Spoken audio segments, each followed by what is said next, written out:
నెల్లూరు జిల్లా కావలిలో ఎమ్మెల్యే కావ్య కృష్ణారెడ్డి ఇంటింటికి తిరుగుతున్నారు. సమస్య మీది పరిష్కారం మాది అనే పేరిట స్థానిక సమస్యలను అడిగి అక్కడికక్కడే పరిష్కారం చేసే దిశగా అడుగులు వేస్తున్నారు. ఇక కావలిలో రామరాజ్యం నడుస్తుందని అంటున్నారు ఎమ్మెల్యే కృష్ణారెడ్డి. వైసీపీ మాజీ ఎమ్మెల్యే చేతకాని మాటలు మాట్లాడుతున్నారని, గ్రావెల్ నుంచి మాట్లాడే నైతిక హక్కు వారికి లేదని మండిపడ్డారు. కావలి అభివృద్ధి అజెండాగా ముందుకు వెళ్తున్నామని చెబుతున్న ఎమ్మెల్యే కావ్య కృష్ణారెడ్డితో మా ప్రతినిధి Muralikrishna face to face. Nellore జిల్లా కావలిలో స్థానిక ఎమ్మెల్యే కావ్య కృష్ణారెడ్డి వినూత్న కార్యక్రమానికి శ్రీకారం చుట్టారు. గడప గడపకి కూడా ఎమ్మెల్యే తిరుగుతూ అక్కడ స్థానిక సమస్యలను ఆరా తీస్తూ కొన్ని సమస్యలని స్పాట్లోనే పరిష్కరిస్తుండగా మరికొన్ని సమస్యలని పూర్తి స్థాయిలో ఏదైతే అధికారుల దృష్టికి తీసుకెళ్లి వాటి పరిష్కారానికి కూడా కృషి చేస్తున్నటువంటి పరిస్థితి కనిపిస్తోంది. దాదాపు కొద్ది రోజుల నుంచి కూడా పట్టణంలోని వివిధ డివిజన్లలో ఆయన పర్యటన కొనసాగుతోంది. ప్రస్తుతం 8వ వార్డులో కూడా పర్యటిస్తున్నారు. ఒకసారి కృష్ణారెడ్డి గారు మనతో ఉన్నారు, మాట్లాడదాం. సార్ చెప్పండి, వినూత్న కార్యక్రమానికి శ్రీకారం చుట్టారు, గడప గడపకి తిరుగుతున్నారు, ఎలాంటి సమస్యలను స్థానికులు మీ దృష్టికి తీసుకొస్తారు? నమస్కారం అండి. ఇది వినూత్న కార్యక్రమం కాదు. ఎమ్మెల్యేలుగా మా బాధ్యత ప్రజలకి మెరుగైన సౌకర్యాలు అందించడం మా ప్రభుత్వ బాధ్యత, మా బాధ్యత. మొన్నటి రోజున ఎన్నికలు జరిగినప్పుడు నా ఒక్క పిలుపుకి మా అధినేత చంద్రబాబు నాయుడు గారి ఆలోచనలకి కావలి ప్రజలు పట్టం కట్టి ఎప్పుడూ లేని మెజార్టీని కావలిలో నాకు అందించారు.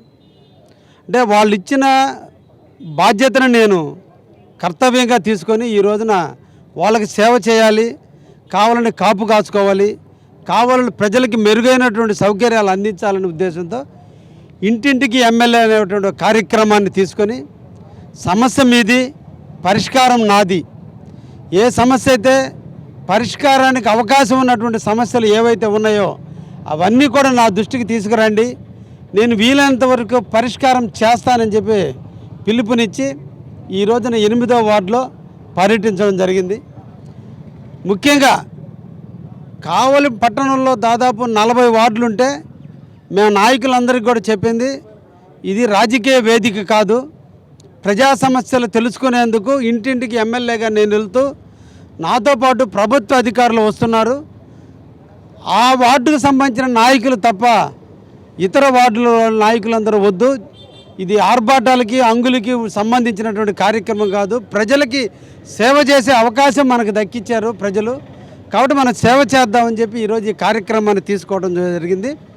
అందులో భాగంగా ఒకటి ప్రజల యొక్క మౌలిక సదుపాయాలు, 2 వ్యక్తిగత విషయాలు, రెండింటినీ క్రోడీకరించుకుంటూ రోడ్ల మీద సంచరిస్తూ డ్రైనేజీ వ్యవస్థ ఎలా ఉంది, రోడ్లు ఎలా పాడైపోయినాయి, ఏం చేస్తే ఆ రోడ్లన్నీ మళ్ళా మనం ఎలా మరమ్మతులు చేయాలి, కొత్త రోడ్లు వేయకుండా ఉంటే ఆడ ఎలా వేయాలి, డ్రైనేజీలను కొత్తగా ఎలా ఏర్పాటు చేయాలి, అదేవిధంగా వీధి దీపాలు లేక చాలా స్తంభాల్లో లైట్లు లేవు, వీటన్నిటిని తెలుసుకునేందుకు ఈరోజు నేను ఇంటింట ఎమ్మెల్యే కార్యక్రమంలో రావడం జరిగింది. అయితే దాదాపు ప్రభుత్వం ఏర్పడి సంవత్సర కాలం గడుస్తుంది, దాదాపు దగ్గరికి వచ్చినటువంటి పరిస్థితి. ఈ నేపథ్యంలో కావలిలో కావ్య కృష్ణారెడ్డి మార్క్ రాజకీయం జరిగిందా, అభివృద్ధి ఏమన్నా జరిగిందా?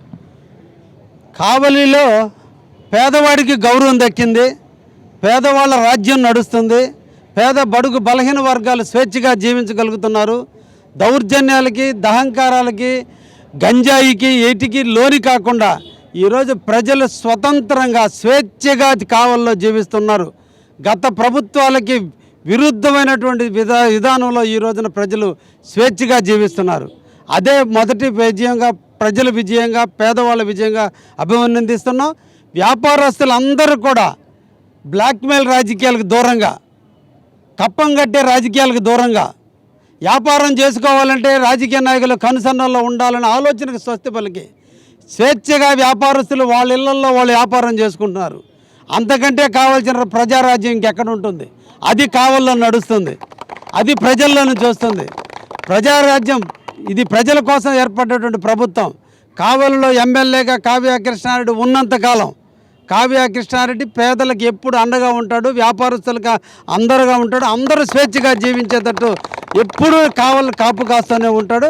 అది ఈరోజు నెరవేరింది కాబట్టి ప్రజలందరూ చాలా ఆనందంగా ఉన్నారు. మీరు కావాలని కాపు కాస్తామని చెప్పి చెప్తున్నారు, అలాంటి కార్యక్రమాలు కూడా చేపడుతున్నారు. మరోవైపు కావలి మాజీ ఎమ్మెల్యే వైసీపీ నాయకుడు రామిరెడ్డి ప్రతాప్ రెడ్డి అనేక ఆరోపణలు కూడా చేశారు. అవినీతి ప్రభుత్వం, ప్రధానంగా గ్రావెల్ నుంచి అన్నీ కూడా అక్రమాలు ఇక్కడ నుంచి కొనసాగుతున్నాయి అంటున్నారు. ఏం చెప్పబోతున్నారు సమాధానం? దొంగతనం చేసేవాడికి దొంగతనం లక్షణాలే అబ్బుతాయి, ప్రజాసేవ చేసేవాడికి ప్రజా లక్షణాలు అబ్బుతాయి. నా కళ్ళకి అన్నీ బాగా కనిపిస్తాయి. అతను దొంగ కాబట్టి దొంగ లక్షణాలే కనిపిస్తాయి.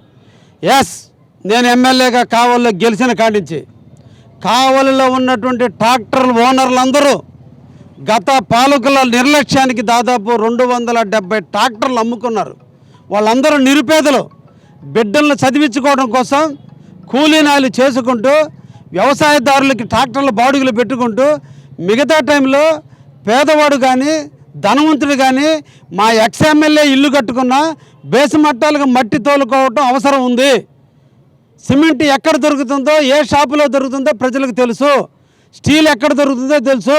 మేషనరీ కూలీలు ఎంతమంది కావల్లో ఉన్నారో వాళ్ళందరికీ ఎలా బేల్దారులు ఉన్నారో తెలుసు. ఈరోజు బేల్దారులకు ఉపాధి కావాలన్నా, కావలి వ్యాపారస్తులు సిమెంట్ అమ్ముకోవాలన్నా, స్టీల్ వ్యాపారస్తులు స్టీల్ అమ్ముకోవాలన్నా, పెయింట్ వ్యాపారస్తులు కావచ్చు, ఇట్లా 125 రంగాలకు సంబంధించినటువంటి వ్యాపారస్తులు కావల్లో ఉన్నారు. ఎలక్ట్రికల్ వాళ్ళు, ప్లంబరు, ఎలక్ట్రీషియన్స్ లేదా శానిటేషన్ వాళ్ళు, వీళ్ళందరూ ఎలా బతకాలి? బేస్ మట్టానికి మట్టి తోలుకోకపోతే ఎలా బతకాలి? వాళ్ళు ఏమైనా కోట్లు సంపాదిస్తున్నారా? వాళ్ళు ఏమైనా దోచుకుంటున్నారా? రాజకీయ నాయకుల ముసుగులో గత పాలకులు దోచుకోవటాలు సామాన్యుడు బతకకూడదనా? కావలి అభివృద్ధి కాకూడదనా? పేదవాడు ఇల్లు కట్టుకోకూడదనా? లేదా కావల్లో నివసించే వాళ్ళు మిద్దెలు కట్టుకొని ప్రశాంతంగా బిడ్డలతో సుఖజీవనం సాగించకూడదనా? ఈరోజు ఎవడబ్బ సొమ్ము తీసుకుంటున్నారు. ప్రభుత్వ భూముల్లో ఉన్న భూముల్ని నేనే చెప్పా, ప్రభుత్వ భూముల్లో ఉన్నటువంటి దాన్ని, చెరువుల్లో ఉన్నటువంటి మట్టిని కావలి పట్టణంలో ఎవరు ఇల్లు కట్టుకుంటున్నా, ఏ ట్రాక్టర్ మట్టి ఎత్తుకుపోయి ఇంటికి బేస్ మట్టాలకు మట్టి తోలుతున్నా ఆపే దానికి లేదని కూడా నేను చెప్పాను. నాకు ధైర్యం ఉంది. ఎందుకంటే నా ప్రజలు బతకాలి. నా కావలిలో ప్రజలందరూ కూడా సముద్రానికి దగ్గరగా ఉన్నారు. పూరి గుడిచెల్లో బతకడానికి లేదు, మిద్దెలు కట్టుకోవాలి. ప్రభుత్వం ఈరోజు కొన్ని లక్షల మందికి ఇళ్ల స్థలాలు ఇచ్చి కాలనీలు కట్టిస్తున్నారు. ఆ కాలనీలో మట్టి ఎవరు తెచ్చుకోవాలి? ఏళ్ళని తెచ్చుకోవాలి. 2 ప్రభుత్వం. ఈ రోజున కావలి ట్రంక్ రోడ్డు గత పాలకుల నిర్లక్ష్యం, దుర్మార్గమైనటువంటి దౌర్జన్యంతో ఆక్రమణలు. కావలి దాటి బయట నియోజకవర్గం అమ్ముకుంటే అది వ్యాపారం, దొంగ వ్యాపారం. కావలి ప్రజలు ఇళ్ళకి మట్టి తోలుకుంటే దాచిపెట్టుకునే బంగారం కాదు ఇది. ఇళ్ళ ముందు మట్టి తోలుకొని యథేచ్ఛగా కుప్పలు పోసుకునే సంస్కారం కాదు ఇది. వాళ్ళ బేస్ మట్టాలకు మట్టి తోలుకోవాలి. యథేచ్ఛగా ఎన్ని రాతలు రాసినా, ఎన్ని కుయుక్తులు పన్నినా, పేదవాడు కావచ్చు, ధనవంతుడు కావచ్చు, కావల్లో ఇల్లు కట్టుకుంటే మట్టి ఇచ్చి తీరుతా, తిట్టుకోండి ఎన్నైనా సరే. నేను దానికి దుర్మార్గులకి దుర్మార్గం లక్షణాలే కనిపిస్తాయి. ఈ విమర్శించే యదవులు కూడా ఇల్లు కట్టుకుంటే ఆ యదవులకు కూడా మట్టి కావాలి. అప్పుడు వీళ్ళు చేస్తే గురి కింద లాగా వీళ్ళు కరెక్ట్. ఇది తప్పుడు మార్గాలు. ప్రజలను జోలికి వస్తే సహించే ప్రసక్తే లేదు. దేనికైనా మేము సిద్ధం. రెండోది, ప్రభుత్వం సంబంధించిన తుమ్మలపేంట రోడ్డు కావచ్చు, ఈరోజు నేషనల్ హైవే కావచ్చు, ప్రభుత్వం తన రోడ్డుకి కావాలని మట్టిని నీ పెత్తనం నా పెత్తనం ఏంది అసలు? దాంట్లో మనం ఎమ్మెల్యేలుగా, కావలి నియోజకవర్గ ఎమ్మెల్యేగా గెలిస్తే ఈ ప్రాంత ప్రజలకి అవసరాలు ఏంది, డ్రింకింగ్ వాటర్ ఏంది, రైతులకు నీళ్ళు ఏంది, పొలాల్లో బాటలు ఏంది, 9 గంటల కరెంట్ ఏంది, అందరూ నివసించే దాంట్లో సిమెంట్ రోడ్లు ఏంది, ఇవి మేము చూడాల్సింది. ఇల్లు కట్టుకుంటే బ్లాక్మెయిల్ చేసి డబ్బులు ఇస్తే గ్రావెలు, లేదంటే బేస్ మట్టాలు కూడా మట్టి తోలనీయకుండా చేసే సంస్కృతి కాదు. అందరూ బతకాలి, దాంట్లో మేము ఉండాలి. ఇది రామరాజ్యం, ఇది చంద్రబాబు రాజ్యం. అది మొత్తం మీద తీసుకుంటే ఏదైతే నెల్లూరు జిల్లా కావల్లో దాదాపు 8వ డివిజన్ 8వ వార్డులో కూడా ఆయన పర్యటించారు. అక్కడ ఉన్నటువంటి అనేక సమస్యలపైన ఆరా తీశారు. అధికారుల దృష్టికి కూడా కొన్ని విషయాలను తీసుకున్నటువంటి పరిస్థితి ఉంది. అయితే కావలి మొత్తం కూడా ఇది రామరాజ్యం, ఇక్కడ ఎలాంటి అవినీతికి కూడా తావు లేదని చెప్పి కృష్ణారెడ్డి చెప్తున్నారు. మరోవైపు గత ప్రభుత్వ హయాంలో దోపిడీ రాజ్యం కూడా కొనసాగిందని చెప్పి ఆరోపణలు కూడా చేస్తున్నటువంటి పరిస్థితి అయితే ప్రస్తుతం కనిపిస్తుంది.